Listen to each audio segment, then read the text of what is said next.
Hi everyone, fit after 50 में आप सभी का बहुत बहुत स्वागत है। और मैं हूँ संध्या शेवड़े। महिला या पुरुष चाहे किसी भी उम्र के क्यों ना हो, सभी चाहते हैं कि उनके बाल घने लंबे काले हो, और इसके लिए हम अनेक उपाय करते रहते हैं। ज्यादातर कोशिश ये रहती है कि कोई घरेलू उपाय मिल जाए, महंगे उपचार ना कराने पड़े। तो ऐसे घरेलू उपचार या प्राकृतिक उपाय क्या हैं जो जिनसे बाल लंबे समय तक काले भी रहे, घने रहे, उनका वॉल्यूम बढ़े, पतले ना लगे, गिरे ना, बाल झड़े ना, डैंड्रफ ना रहे। कितनी सारी समस्याएं हैं बालों की। तो उन सब समस्याओं से सब चाहते हैं कि हम निजात पाएं, उससे छुटकारा मिले हमें, और इसके लिए अनेक उपाय करते रहते हैं। कोई कहता है कि प्याज का रस लगाओ, कोई कहता है लहसुन लगाओ, कोई कुछ, और इस तरह अनेक उपाय सब लोग आए दिन बताते रहते हैं। तो मैं भी ऐसे ही कुछ ना कुछ उपाय लेकर आती हूँ हमेशा, और इस बार भी लेकर आई हूँ। लेकिन कोशिश यही रहती है कि जहां तक हो सके सभी उपाय मुश्किल ना हो, कठिन ना हो, जिनको करने में परेशानी हो, या फिर अगर कहीं जब चीजें बहुत डिफिकल्ट हो जाती हैं तो उनको करने में मजा नहीं आ रहा होता। और स्पेशली जब हम अपनी सुंदरता को लेकर या अपने बालों को लेकर कुछ उपाय ढूंढ रहे होते हैं, तो हमेशा हमारी कोशिश रहती है कि सरल उपाय हो, जिनसे का फायदा भी मिले और वो इजीली मिल भी जाए वो चीजें, और उनको इस्तेमाल करना भी आसान हो।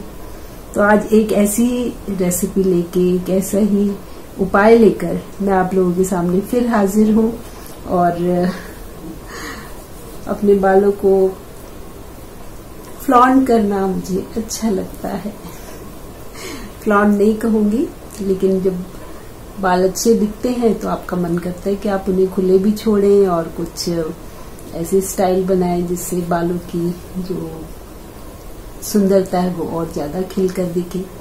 तो आज के इस एपिसोड में मैं आपके लिए एक बहुत ही इजी सा समाधान लेके आई हूँ, जिससे ना सिर्फ बाल काले लगेंगे या काले हो जाएंगे, बालों का जो प्राकृतिक रंग है जो एज के साथ साथ ग्रे होना शुरू हो जाता है, उसमें फर्क आ जाए, बाल काले दिखे और उनका जो वॉल्यूम है वो बढ़ जाए, बाल थिक हो जाए, मजबूत हो जाए, नरम मुलायम और चमकदार लगे, और आपको जब भी आपसे कोई मिले या आपको देखे तो कहे वाह क्या बाल हैं।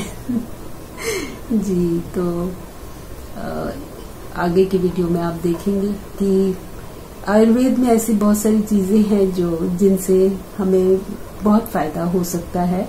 लेकिन हम क्योंकि आयुर्वेदिक जो औषधियां होती हैं उनको इस्तेमाल तो सभी करना चाहते हैं, लेकिन उसका असर जो होता है वो बहुत धीरे होता है, बहुत स्लो प्रोसेस है वो। और हम आजकल की भागदौड़ की जिंदगी में सब चाहते हैं कि फास्ट रिजल्ट्स आए, तो इसलिए हम उन चीजों को जिनसे फायदा भी हो रहा है, नुकसान कोई नहीं होता, उनको हम जरा दरकिनार कर देते हैं। लेकिन अगर आप चाहते हैं कि बाल आपकी लंबी समय तक आपके सर पे रहे, बरकरार रहे, अच्छे लंबे घने सुंदर और काले दिखे, तो आपको आयुर्वेद को अपने हेयर केयर रूटीन में जरूर इस्तेमाल करना पड़ेगा। हेयर केयर के अलावा बाकी सेहत के लिए भी, चाहे वो चेहरे की सुंदरता हो या आपके बाल हो, बाकी आपका स्वास्थ्य हो, उन सब में आयुर्वेद का एक महत्वपूर्ण स्थान है। तो आज एक ऐसी हर्बल रेमेडी मैं लेके आई हूँ, जड़ी बूटी है, और बहुत से लोग हो सकता है जानते भी हो, लेकिन मैंने उसके बारे में अभी जाना, तो मैंने सोचा कि क्यों ना इस्तेमाल किया जाए। तो देखते हैं इस्तेमाल करने के बाद कुछ फर्क नजर आया भी या नहीं। तो चलिए शुरू करते हैं। तो जो हमारा पहला इंग्रेडिएंट है और जो मेन इंग्रेडिएंट है वो है मेहंदी या henna, और ये नुपुर की मेहंदी है जो मैं हमेशा इस्तेमाल करती हूँ, और आप अपनी ब्रांड का कोई भी ले सकते हैं। उसके अलावा है हमारा भृंगराज का पाउडर, वो भी बालों के लिए बहुत ही अच्छा है। और आंवले का पानी, जो आपको पता ही है कि मैं हमेशा अपनी मेहंदी भिगोने में इस्तेमाल करती हूँ। और जो आज का नया इंग्रेडिएंट है जो मैंने पहले कभी इस्तेमाल नहीं किया है, वो है जटामांसी का पाउडर। और ये एक आयुर्वेदिक हर्ब है, जड़ी बूटी है, जो हिमालयन रेंज में मिलती है, हिमालय पर्वत पर मिलती है। 300 मीटर्स की हाइट पर उगती है और हमेशा मिलती है। तो इसके बारे में मुझे उतनी खास जानकारी नहीं थी, लेकिन अभी जब पता चला तो मैंने सोचा कि क्यों ना इसका इस्तेमाल किया जाए। तो इससे भी बाल, ये भी एक नेचुरल डाई है और देखते हैं इसका इस्तेमाल करने से बालों में कुछ फ़र्क पड़ता है या नहीं। तो मेहंदी अपने हिसाब से आप ले लें। मेरे बालों के लिए 150 ग्राम मेहंदी काफ़ी पड़ती है, तो 150 ग्राम मेहंदी मैंने ली है। और उसके अलावा उसमें मैं 1 चम्मच भृंगराज पाउडर का डालूंगी और उसको हम अच्छे से मिक्स करेंगे। और 1 चम्मच मैं डालूंगी जटामांसी का पाउडर। तो जटामांसी का पहली बार इस्तेमाल कर रही हूँ, तो देखते हैं कि उससे रंग में कोई और फ़र्क पड़ता है या नहीं। लेकिन क्योंकि ये पहली बार ही इस्तेमाल कर रही हूँ, एक ही बार इस्तेमाल कर रही हूँ, तो हो सकता है कलर उतना समझ में ना आए, लेकिन जब 2-3 बार इस्तेमाल करूँगी तो पता चलेगा। और इसको हम आंवले को भिगो के जो पानी बनाया था उसका इस्तेमाल इस मेहंदी के घोल को भिगोने में हम करेंगे। तो आंवले का आपको पता ही है कि बहुत ही गुणों की खान है, और चाहे वो सूखा आंवला हो या हरा आंवला, तो मैं हमेशा इस्तेमाल करती हूँ। जब से मैंने मेहंदी लगाना शुरू किया है, मेहंदी में हमेशा आंवले के पानी में भिगोती हूँ। और इस घोल को रात भर रखेंगे, 7 से 8 घंटे रखना होता है, ताकि सब जो भी हमने इसमें चीज़ें डाली हैं और मेहंदी का रंग भी अच्छा आ जाए। आप सुबह में अपने सर पे, मैं 10-11 बजे के करीब लगाती हूँ, ताकि धूप रहे थोड़ा, क्योंकि इसकी तासीर ठंडी होती है। तो अगर आप थोड़ा सर्दियों में लगा रहे हैं तो आपको केयरफुल होके लगाना पड़ेगा।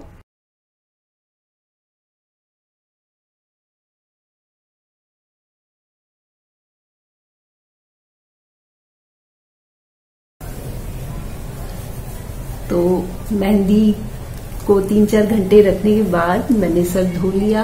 बाल सूख चुके हैं, जैसे कि आप देख रहे हैं, बाल सूख गए हैं और रंग भी अच्छा ही लग रहा है। तो इस बार मेहंदी में मैंने भृंगराज और जटामांसी भी डाला था। जटामांसी एक नया हर्ब है जो मैंने पहले कभी इस्तेमाल नहीं किया, तो इस बार वो डाल के मैंने देखा कि कुछ फायदा हुआ भी है कि नहीं। तो मैं रिकमेंड करूंगी कि आप भी जब मेहंदी का घोल बनाएं अगली बार, तो उसमें जटामांसी का उपयोग जरूर करें। एक अच्छा हर्ब है और नेचुरल डाई है, ये एक प्राकृतिक डाई है बालों को काला करने का। लेकिन एक बार में असर नहीं आएगा, आपको इसको लगाना पड़ेगा कुछ महीने तो। और हर बार, अब मैं तो महीने में एक ही बार मेहंदी लगाती हूँ, अगर आप 2 बार लगाते हैं या जैसे भी आपका रूटीन है, तो आप मेहंदी के घोल में जटामांसी का जरूर इस्तेमाल करें। और रंग बहुत अच्छा आ गया है और I am very happy with my colour of my hair. और बालों को मेहंदी के बाद जब मैं धो लेती हूँ, सुखाने के बाद रात में तेल लगाना कभी भूलती नहीं हूँ, क्योंकि एक तो बाल रुखे हो जाते हैं, थोड़ा सा रूखापन आ जाता है मेहंदी के बाद, और खुजली भी कई बार आ जाती है। तो इसलिए उसको मैं हमेशा तेल लगा के रात में रखती हूँ और अगले दिन शैम्पू करती हूँ। और जिस दिन मेहंदी लगाई है उस दिन खाली पानी से बाल धुलते हैं और शैम्पू अगले दिन इस्तेमाल किया जाता है। तो इस बार भी वैसे ही होगा। और चलिए फिर बालों में तेल लगाना शुरू करते हैं। तो इस बार जो तेल मैं इस्तेमाल कर रही हूँ वो आंवला का तेल है, आंवला और कड़ी पत्ते का तेल, जो मैंने पिछली बार अपने एक वीडियो में बनाया था, दिखाया था वीडियो बना के। तो वही तेल आज मैं लगाऊंगी, रात भर रहेगा तेल, और उसके बाद सुबह बाल धुलेंगे और फिर मैं दिखाऊंगी आपको कि बाल सुंदर, चमकीले, काले, नॉट काले एग्जैक्टली, बट अच्छे लग रहे हैं या नहीं।